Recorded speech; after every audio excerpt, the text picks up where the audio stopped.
Oui, bonjour, bonjour tout le monde. Je me présente, je suis Sorel. Aujourd'hui, je tiens le micro pour le compte de Diaspro Entraide. Comme on vous l'a dit il y a quelques jours, dans un élan de solidarité, nous avons décidé de partager et donner au suivant.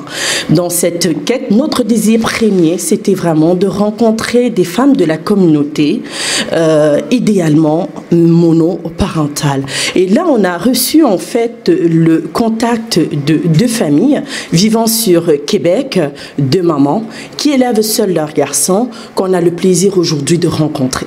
Alors là, on est chez la première maman, chez laquelle, autant pour moi, on a invité la deuxième maman qui s'est joint à elle, justement pour nous recevoir, pour qu'on puisse en même temps leur remettre leur colis, leur panier de Noël, mais aussi prendre quelques minutes pour discuter avec elle. Alors, je vais sonner. Bonjour, alors je suis Sorel pour le compte aujourd'hui de Diaspora Action. Vous avez été choisi pour recevoir en fait vous et une famille, une maman autre, un cadeau, un paquet d'un panier de Noël en guise de solidarité. Est-ce que vous permettez qu'on entre? Ok, il n'y a pas de problème. Parfait, merci beaucoup. Solidarité, entre les noirs et les blancs, entre les communautés du Cameroun au Québec. Alors, nous sommes chez la maman qu'on appellera maman Annie, qui a eu en fait la gentillesse, l'aimabilité de nous recevoir aujourd'hui.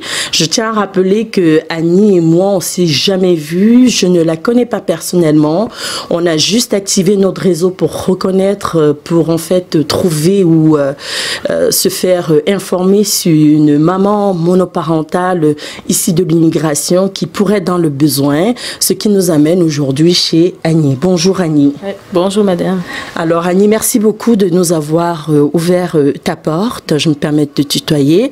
Alors Annie, tu as été visée, tu as été pointée, tu as été sélectionnée comme étant une mère qui élève seule son enfant et qui vit dans la région. Alors pour nous, c'est un plaisir, en tout cas pour moi, c'est un plaisir de t'apporter ce colis.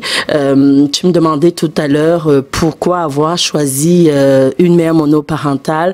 Ben, c'est parce que j'ensile pour moi à un certain moment dans mes premières années ici, du sourire. J'espère que ça te fait vraiment plaisir de recevoir symboliquement ce qu'on a pour toi aujourd'hui. Et comment tu vas? Ben, je vais dire, je vais bien dans l'ensemble et je suis très contente de ce que vous m'apportez parce que c'est pas vraiment évident d'être mère monoparentale ici au Canada. Ça fait bientôt 2 ans que je suis là. Ça fait que je suis venue avec mon petit garçon toute seule. Et je peux dire que c'est pas facile à vivre tous les jours. Mais là, présentement, je peux pas travailler parce que j'ai pas qui peut garder mon bébé, par exemple, parce que la garderie, elle est fermée. Et je fais des études. Ça fait que parfois, je peux pas aller à l'école parce que mon fils, il est malade. Ou parfois, quand la gardienne décide de fermer, par exemple, ça fait que je suis obligée de rater des cours et tout.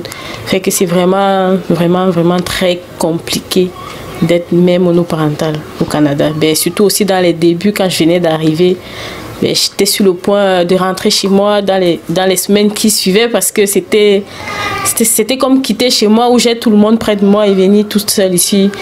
Où je te rends compte avec un autre système, une autre façon de fonctionner. Et il faut chercher une garderie. Chez moi, je n'avais pas besoin de garderie, j'ai ma famille et tout. Mais je peux dire qu'être même monoparentale, dans ce pays, il faut avoir un moral d'acier quoi, pour pouvoir s'en sortir. Ça, ouais. Oh, ben je le confirme aussi. Je pense bien que c'est une situation difficile, mais il a l'air... en forme, il est tout tranquille dans ses affaires, mais là tu disais qu'il est malade, ça ne semble pas être le cas. Ouais, oui, bon, il est malade, mais pas...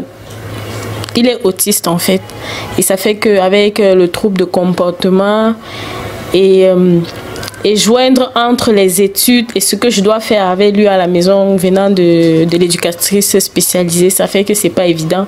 Quand je retourne de l'école, par exemple, à 16h30, il faut que je travaille un tout petit peu avec lui au niveau du langage et plein d'autres choses que l'éducatrice spécialisée me donne. Bref, me demande de faire pour la continuité de ce qu'on fait déjà au niveau de la garderie et tout. Et donc, pour pouvoir le stimuler, par exemple, pour son langage. Là, il ne parle pas, mais avec un peu d'effort que je fais à la maison, bon, ça, il commence déjà au moins à dire maman, des petits mots comme ça et tout. Ouais. Mais c'est pas vraiment évident de le faire toute seule entre l'école, la garderie, suivre l'enfant à l'hôpital, la vie quotidienne et tout. Moi, ça fait que c'est quand même beaucoup. C'est quand même beaucoup, quoi. C'est vraiment beaucoup. Pour ceux-là qui me connaissent, ils savent évidemment qu'entendre un témoignage d'une mère monoparentale qui de plus a un enfant qui a un diagnostic comme celui-là, c'est des causes en fait qui viennent personnellement beaucoup me chercher. C'est des causes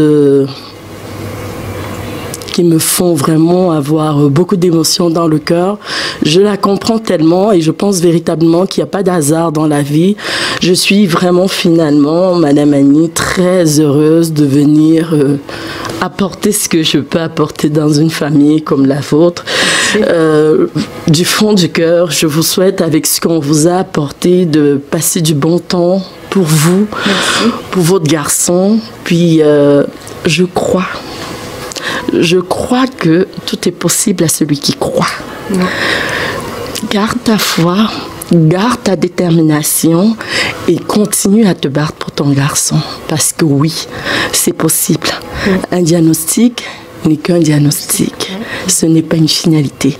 Et beaucoup de choses peuvent encore se passer. Et je te souhaite du fond du cœur. Mais merci. Que merci. Vraiment du fond du cœur. Et c'est très sincère. J'ai vraiment juste envie de te serrer dans mes bras parce que... vraiment... Alors, pour le compte de Diaspo Interaction et pour la rubrique Diaspo Entraide, je suis Sorel qui tient le micro aujourd'hui pour rencontrer ces familles de la ville de Québec, ces deux mamans monoparentales qu'on a eu le plaisir de rencontrer aujourd'hui, à qui on a vraiment, avec tout amour, remis en fait ces présents qu'on avait pour elles.